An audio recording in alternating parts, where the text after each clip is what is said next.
आशा करता हूँ आप सब बहुत अच्छे होंगे। मेरा नाम है सिद्धांत अग्निहोत्री। स्टडी ग्लोस पे आपका बहुत बहुत स्वागत है। तो इकोनॉमिक सर्वे ऑफ इंडिया इस बार 3 वॉल्यूम में प्रेजेंट किया है। मैं इंपॉर्टेंट टॉपिक्स की बात करूंगा, इंपॉर्टेंट पॉइंट्स की बात करूंगा। आपको पूरा इकोनॉमिक सर्वे पढ़ने की जरूरत नहीं है, जो इंपॉर्टेंट पॉइंट्स है आप वही पढ़ेंगे, ठीक है। बड़ा इंपॉर्टेंट है ये भैया, जीएस पेपर 3 इकोनॉमिक्स, क्योंकि सवाल काफ़ी ज़्यादा आते हैं। हर साल इसको पेश किया जाता है। चीफ इकोनॉमिक एडवाइज़र जो है वो पेश करते हैं। बजट से जस्ट पहले, आज बजट आना है, बजट का एनालिसिस मैं करूंगा, तो बजट से जस्ट पहले इसको पेश किया जाता है। और क्या बचा, 1964 में इसको सेपरेट कर दिया गया था, पहले बजट के साथ ही पेश किया गया था, वगैरह वगैरह वगैरह, वो सब आप देख लीजिएगा हिस्ट्री। लेकिन हम यहाँ पे बात करेंगे कि ये बजट क्या कहलाता है। इकोनॉमिक सर्वे का आईना होता है कि आने वाला बजट कैसा होने वाला है, ठीक है ना।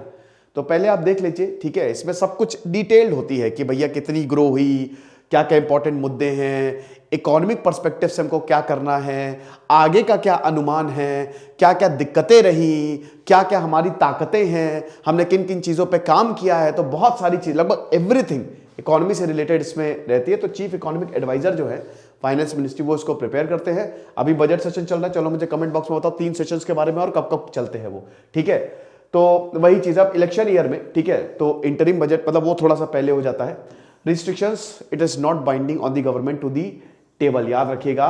अब it's a part of the practice, the government also not bound to follow its recommendation. Simple सी बात है, सर्वे है बेटा, सर्वे करते हैं, ठीक है, कि आर्थिक हालात हमारे कैसे हैं, आर्थिक मुद्दों पे हमने काम किया है। अब सरकार को कुछ बताया गया तो ऐसा नहीं है, नॉन बाइंडिंग है ये। सरकार मन है तो मानेगी, नहीं मन है तो नहीं मानेगी, लेकिन सरकार को एक आईना दिखता है कि अच्छा ये चीजें करनी है, ठीक है। तो ये हिसाब किताब है। अब हम सीधा आते हैं कि आखिरकार इकोनॉमिक सर्वे में क्या सबसे बड़ी बात जो बोली है, सबसे बड़ी बात 4 चीजों पे बात करेंगे। सबसे बड़ी बात, जो हमारा ग्रोथ रेट है वो 6 से 6.8% तक रहेगा। हम 6.5% मान लेते हैं, 6.5% एवरेज की अगर बात करें, बीच का ही ले लेते हैं। तो ये एक अच्छी बात है। के शेप रिकवरी की यहां पे बात की गई है। इस बार कोई मास स्टिमुलस नहीं मिलने वाला है बजट में। आप ये समझ लीजिए कि ऐसा नहीं कि भयानक मास स्टिमुलस जो है वो हमको देखने को मिलेगा। तो इस बार डॉक्टर वी अनंत नागेश्वरन, जो कि हमारे चीफ इकोनॉमिक एडवाइजर हैं, उन्होंने एकदम हीरो लगते हैं और उन्होंने बोला कि मैं बजट प्रेजेंट करने वाला हूं। क्रैश कोर्स हम निकाल रहे हैं दोस्तों यूपीएससी का, और ये ऐसा जबरदस्त कोर्स होगा, मजा आ जाएगी आपको। लाइव आऊंगा मैं 2 बजे, रिमाइंडर सेट करिए, उसमें मैं इसकी जानकारी खुद दूंगा। ये आप देख सकते हैं, ठीक है। चार्ट से मैं आपको समझा दूंगा। फिस्कल डेफिसिट 4.7%, 2019-20 में काफी कम था, फिर आ गया कोविड, बढ़ गया 9.2%, 6.7, 6.4%। टारगेट से ज्यादा ही रहता है, जितना हमारा टारगेट रहता है उससे ज्यादा ही फिस्कल डेफिसिट रहता है। अब इस पर हम कुछ कर नहीं सकते, बट फिर भी ये एक ठीक आंकड़ा है, ये कोई बहुत ज्यादा आंकड़ा नहीं है, ठीक है ना। तो ये चीज है। इन्फ्लेशन की हालत बुरी है। सीपीआई डब्ल्यूपीआई क्या फर्क होता है, मैंने बहुत सारे लेक्चर लिए हैं। Wholesale price inflation, consumer price inflation. ये तो कंज्यूमर, जो हम लोग जो चीजें खरीदते हैं, इसमें गुड्स एंड सर्विसेज भी आ जाती हैं, इसमें गुड्स एंड सर्विसेज भी आ जाती है, और डब्ल्यूपीआई में खाली गुड्स आता है। तो ये एक डिमांड साइड की बात करता है, सप्लाई साइड की बात करता है, सिंपल, ठीक है। तो दोनों ही इन्फ्लेशन बहुत जरूरी होते हैं, लेकिन इन्फ्लेशन ने इस बार बैंड बजा दी, महंगाई ने इस बार बहुत बैंड बजाई है।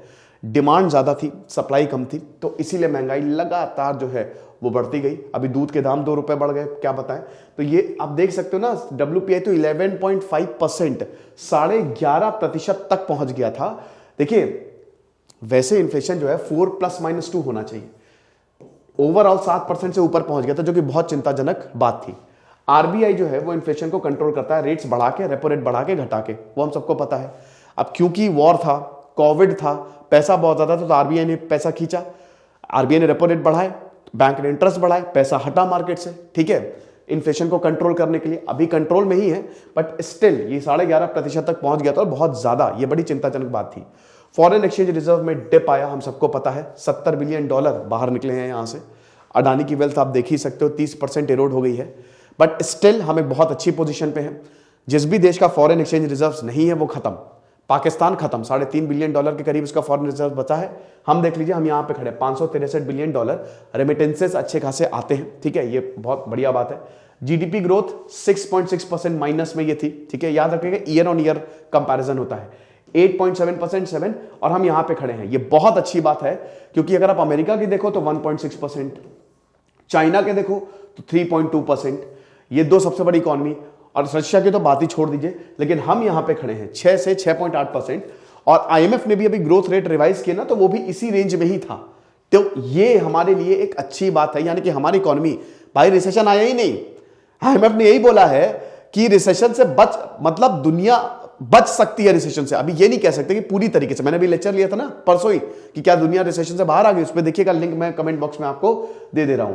सर्विसेज आप देख लीजिए, ठीक है, ग्रॉस वैल्यू एडेड सर्विसेज में आप देख सकते हैं। मैं सोच रहा हूं बजट का लाइव एनालिसिस करूंगा, -7.8%, ठीक है, ये बहुत तेजी से नीचे गए भाई। देखिए कोविड में सर्विसेज को ही सबसे ज्यादा इंपैक्ट, रेस्टोरेंट बंद हो गए, ठीक है, ट्रांसपोर्ट बंद हो गया, सबसे ज्यादा सबसे बुरी हालत सर्विसेज की ही हुई, ठीक है, तो ये चीज है।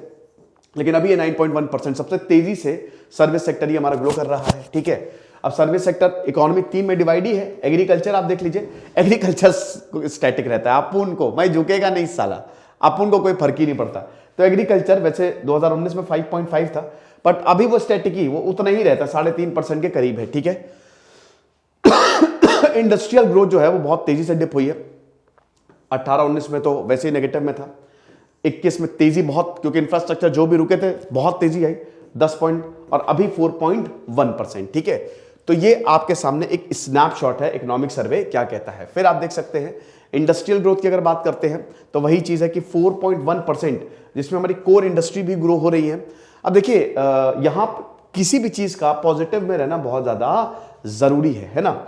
अब मैंने वही बात आपको बताया ना कि अगर आप भारतीय इकोनॉमी देखो, ठीक है, तो हमारा क्या एक ये है प्राइमरी सेक्टर, मैं आपको ऐसे दिखा देता हूं, ठीक है, या एक काम करता हूं यहीं से दिखा देता हूं, ठीक है। अब ये हमारा प्राइमरी सेक्टर होता है। अब प्राइमरी मतलब यहां से ही सारी चीजें निकलती हैं, यहां से ही सब, एग्रीकल्चर से सब बनती हैं। अब दिक्कत यह है कि 60% जनता डायरेक्टली इनडायरेक्टली, 100 में से 60 लोग एग्रीकल्चर में है, लेकिन इसका आउटपुट 18% ही है ना। फिर आता है आपका इंडस्ट्रियल ग्रोथ, ठीक है, इसमें भी सेम चीज है। इसमें भी अगर आप देखो तो लगभग 30% ज्यादा जनता इसमें, बट इसमें भी अगर 18% इसका आउटपुट है। अब सर्विस सेक्टर में 10% से कम है, लेकिन इसका जो आउटपुट है जीडीपी में वो 64% के करीब है सर्विस सेक्टर। ये प्राइमरी होता है, प्राइमरी से फिर इंडस्ट्रियल ग्रोथ, ये सेकेंडरी हो गया आपका, ठीक है, ये मैन्युफैक्चरिंग सेक्टर हो गया। क्योंकि एग्रीकल्चर से ही भाई एक बहुत बड़ी फैक्ट्री आलू बनाने की लग रही है, तो आलू कहां से लेके आओगे? आलू उगाओगे खेत से, और देन उसके बाद सर्विसेज, वो आलू कहां पे जाएंगे? रेस्टोरेंट में फिंगर चिप्स फ्रेंच फ्राइज के रूप में आपको मिलेंगे, ठीक है। तो ये हिसाब किताब है। आगे देखते हैं।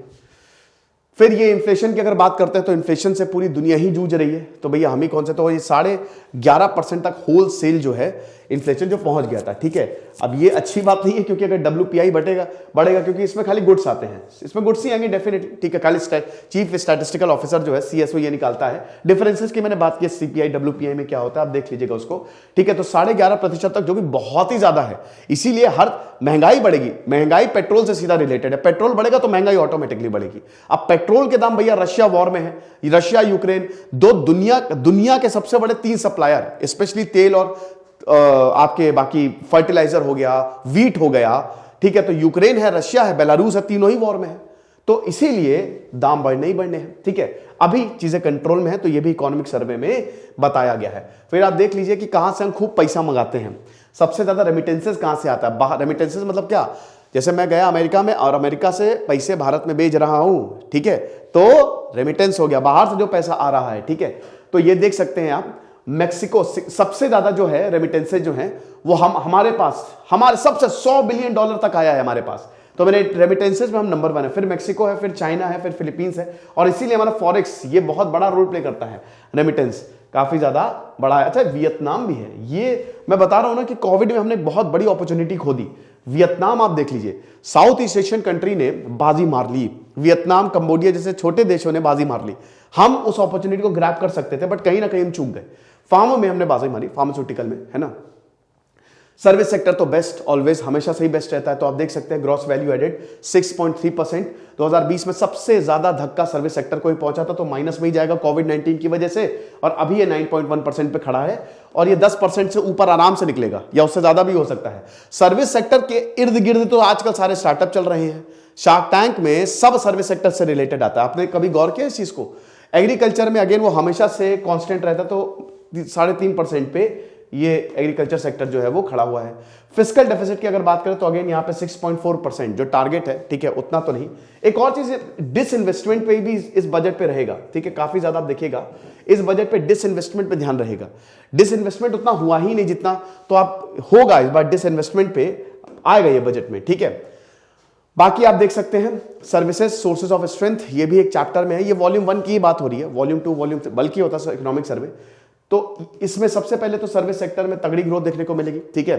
परचेजिंग मैन्युफैक्चरिंग इंडेक्स सर्विस की बात करें तो उसमें स्ट्रॉन्गेस्ट एक्सपेंशन अमेजॉन पे आपने देखा, फ्लिपकार्ट पे, तो खूब ज्यादा शॉपिंग यहां पे हुई है, तो डेफिनेटली यहां पे एक्सपेंशन हमको देखने को मिला है। क्रेडिट ग्रोथ की अगर बात करते हैं तो 16% से देखी गई है। डिजिटल बैंकिंग यूनिट्स सर्विस में मैक्सिमम अगर बात करते हैं तो डिजिटली ट्रांजैक्शन होते हैं, पैसा ही सबसे मेन है, तो ये भी आगे बढ़ा है। फैशन, ग्रोसरी, जनरल मर्चेंडाइज, ये भी 2/3 of the Indian e commerce market 2027 तक कैप्चर करेंगे, यानी कि 66% तो खाली यही मार्केट होंगे। फिर इसके बाद इंडस्ट्रियल देख सकते हैं, ठीक है, पीएलआई प्रोडक्ट लिंक्ड इंसेंटिव, ये बहुत अच्छी बात है। पीएलआई स्कीम निकाली थी ना प्रोडक्ट की, आप कुछ जैसे आप सभी पे ही निकाला है वैसे, कि अगर आप कुछ इलेक्ट्रॉनिक्स के प्रोडक्ट बना रहे हो, अगर आप कपड़े बना रहे हो तो आपको इंसेंटिव दिया जाएगा, ठीक है। तो इसमें 3 लाख से ज्यादा इंप्लॉइज जनरेट हुए, 100 से ज्यादा एमएसएमई की बात यहां पे की गई है, ठीक है। एमएसएमई ये ग्रोथ इंजन है हमारे देश का सबसे इंपॉर्टेंट, ठीक है, micro medium small scale enterprises, ठीक है, तो बहुत ही जरूरी है ये। और 47,500 करोड़ का इन्वेस्टमेंट आया। मेक इन इंडिया ने टोटल 24 सब सेक्टर्स को कवर किया है, ठीक है। ईज ऑफ डूइंग बिजनेस में भी बात करें तो उसमें भी हमारी रैंकिंग बढ़ी है, लगभग 7,500 के करीब रिफॉर्म्स आए। रिफॉर्म्स की यहाँ पे बहुत बात की गई है, इसमें बैंकिंग रिफॉर्म्स की भी इकोनॉमिक सर्वे में बात की गई है कि बैंकिंग रिफॉर्म्स आए, और ये पूरा हिस्ट्री बताई गई है, ये आप देख सकते हैं, ठीक है। बहुत बढ़िया, आपको एग्जाम पर्सपेक्टिव से आपको काफी अच्छा एक इंसाइट मिलेगा कि शुरुआत से लेकर अभी तक कितने कब कब बैंकिंग रिफॉर्म्स आए और कौन कौन से बैंकिंग रिफॉर्म्स आए, ये भी इसमें बताया गया है, ठीक है। 39,000 कंप्लायंसेस को रिड्यूस किया गया। पहले बहुत सारी कंप्लायंसेस आ जाती थी, मेरा ये बिल पास नहीं हो रहा है, हमको यहां से क्लियरेंस नहीं मिल रहा है, सब 35,000 से ज्यादा प्रोविजन जो है हमको डीक्रिमिनलाइज किया गया। छोटी छोटी बातों पर पहले सजा होती थी, तो ये बहुत अच्छा है इंडस्ट्री के लिए, है ना। पीएलआई बेसिकली इंडस्ट्री है कि अगर मैं एक बल्ब बना रहा हूं तो उसमें आधा सरकार मुझे सपोर्ट करेगी और आधा मुझे अपने तरीके से लगाना पड़ेगा, ये चीज है, ठीक है। फिर उसके बाद आप देख सकते हो, ठीक है, ये रिकवरी सेक्टर्स की यहां पे बात की गई है। जीडीपी फोरकास्ट इसमें 6 से 6.8% तक है, इंपॉर्टेंट, सबसे इंपॉर्टेंट है ना। तो ये अच्छा रहेगा, it will remain robust. Private consumption बहुत बड़ा है, 2015 से अभी ये वाला साल है, ये सबसे ज्यादा प्राइवेट कंजम्पशन के यहाँ पे बात हुई है, ठीक है। उसके बाद प्रोडक्शन कैपेसिटी और एक्टिविटी भी बहुत ज्यादा बड़ी है। देन उसके बाद आप देख सकते थे broad based recovery across sector. Retail inflation जो है वो आरबीआई टारगेट के अंदर आ गया, जो इन्फ्लेशन 6% से बाहर चला गया, 4 + -2 होता है, ठीक है, या तो 2% से कम नहीं होना चाहिए, 6% से ज्यादा नहीं होना चाहिए, तो 6% के अंदर आ गया, ठीक है।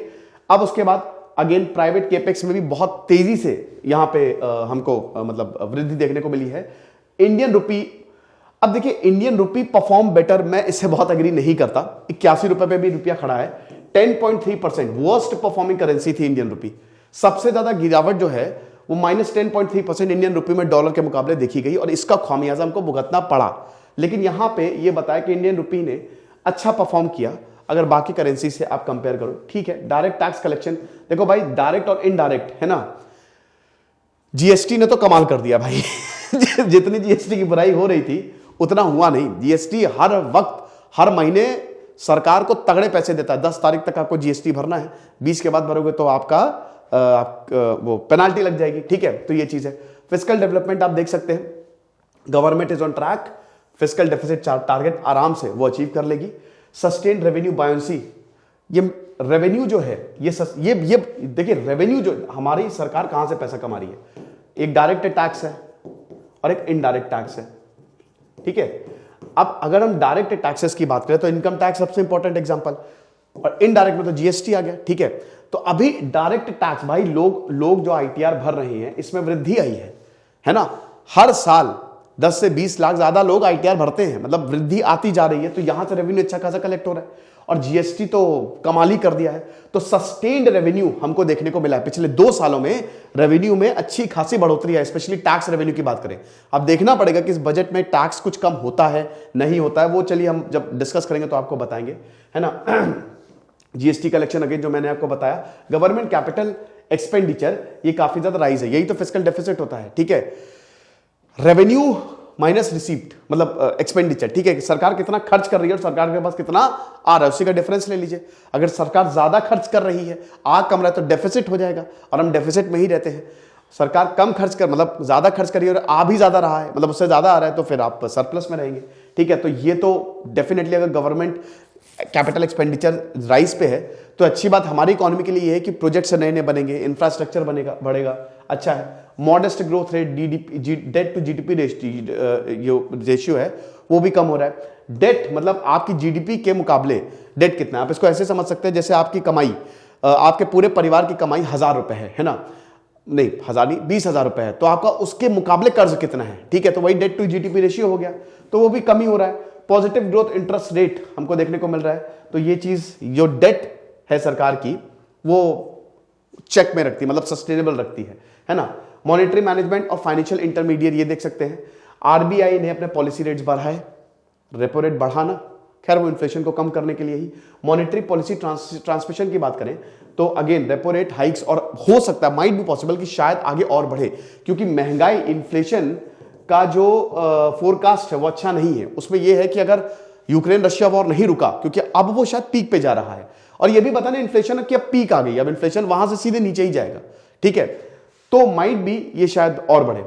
एनपीए जो है, हाँ ये इंपॉर्टेंट है, non performing asset 10 lakh crore से ज्यादा नॉन परफॉर्मिंग एसेट थे पिछले 3 साल में, बहुत बढ़िया बैंक ने काम किया है ना। प्रॉम्प्ट करेक्टिव एक्शन आरबीआई लेके आई, और भी बहुत सारे इनिशिएटिव लिए सरकार ने, आरबीआई ने, रिजर्व बैंक ऑफ इंडिया ने, जिसने कमाल किया है ना। और इसमें हमको घाट वो देखने को मिली है, अच्छा खासा एनपीए की अगर बात करते हैं तो ये 7 ईयर लो पे है 5% के, तो ये बहुत अच्छी बात है। अब अभी यही था कि अडानी डूबेंगे, नहीं अडानी की वजह से ऐसा ना बैंक डूब जाए, बट एसबीआई ने साफ कर दिया कि भैया ऐसा कुछ भी नहीं होने वाला है, बैंक नहीं डूबने वाले, है ना। नॉन फूड क्रेडिट ग्रोथ जो है वो डबल डिजिट में है, अच्छी बात है, वेरी गुड। फिर उसके बाद यील्ड जो है 10 साल गवर्नमेंट बॉन्ड स्टेबल है, क्या बात है भैया, है ना। यील्ड ही बहुत ज्यादा जरूरी होती है, और सरकारी बॉन्ड स्टेबल है तो इससे अच्छा तो कुछ है ही नहीं, है ना, ये तो बहुत अच्छी खबर है। फिर उसके बाद ये भी जो डीआईआई है, it is counter volume force to FPI. FPI देखिए भैया, एफपीआई जो है, एफपीआई एक अभी चिंता का सबब है, ठीक है, जो फॉरेन पोर्टफोलियो और जो हमारा बाहर से पैसा आ रहा है, अभी इन्वेस्टर्स उसको बाहर निकाल रहे हैं, लेकिन कहीं ना कहीं सरकार उसकी भरपाई जो है वो करती जा रही है। भारत की जो आउट परफॉर्म्ड है, मतलब डोमेस्टिक मार्केट में, उन्होंने अपने साथ वालों को, जैसे चाइना हो गए या पाकिस्तान तो क्या ही बात करें, लेकिन बाकी इनफैक्ट अमेरिका भी हो गया, तो उसको भी आउट परफॉर्म किया गया है, ठीक है।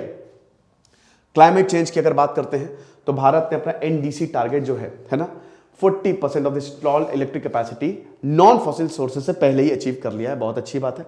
नॉन फॉसिल हम सबको पता है कि हमारा जो 80% तक ट्रांसमिशन है वो कोयले से आता है, हम कोयला यूज करते हैं। अब हमने अभी नरेंद्र मोदी ने 5 चीज़ों पे वादा किया था कि 2070 तक हम कार्बन न्यूट्रल हो जाएंगे, मतलब खत्म कर देंगे, हम पूरा एकदम रिन्यूएबल एनर्जी पे काम करेंगे, तो उसकी शुरुआत जो है अभी हो गई, लेकिन हमारा जो टारगेट था वो पहले ही हमने अचीव कर लिया, अच्छी बात है। फिर उसके बाद नॉन फॉसिल फ्यूल सोर्सेस में भी शेयर जो है वो लगातार बढ़ता जा रहा है। अभी हमने ग्रीन हाइड्रोजन मिशन की बात की थी, तो इसको बढ़ावा मिला है भैया, हजारों करोड़ रुपए इसमें जो है वो लगाए जा रहे हैं, और 2030 तक ग्रीन हाइड्रोजन आपको देखने को मिलेगी। एनवायरमेंटल फ्रेंडली होती है, मुश्किल होता है इसको निकालना, है ना। तो मास मूवमेंट भी हमको देखने को मिला, और सॉवरेन ग्रीन बॉन्ड, यानी कि एक तरीके से क्लाइमेट चेंज में काफी ज्यादा काम किया है। फिर उसके बाद आप देख सकते हैं कि ease of doing business plus ease of living is equal to efficient resource allocation, enhancing productive potential of economy and its people. तो खैर ये तो बात सही भी है, अगर भाई किसी भी देश में बिजनेस बढ़िया हो रहा है, बिजनेस ही तो देश को चलाते हैं, सरकार को चलाते हैं बिजनेस, और अगर ईज ऑफ लिविंग भी अच्छी बढ़ रही है, हालांकि इसमें एक रिपोर्ट अभी ये भी आई थी कि जो अमीर है वो बहुत अमीर हो गया और गरीब बहुत गरीब हो गया है। देखिए इकोनॉमिक सर्वे है, तो इसमें पॉजिटिव्स की तो बात करेंगे ही करेंगे, ठीक है, पॉजिटिव्स की बात होगी, सरकार की बढ़ाइयां भी होंगी, अगले साल इलेक्शन भी है, तो वो भी हमको ध्यान में लेके चलना है। कुछ चीजें ठीक भी है, कुछ चीजें बहुत अच्छी नहीं भी है ना।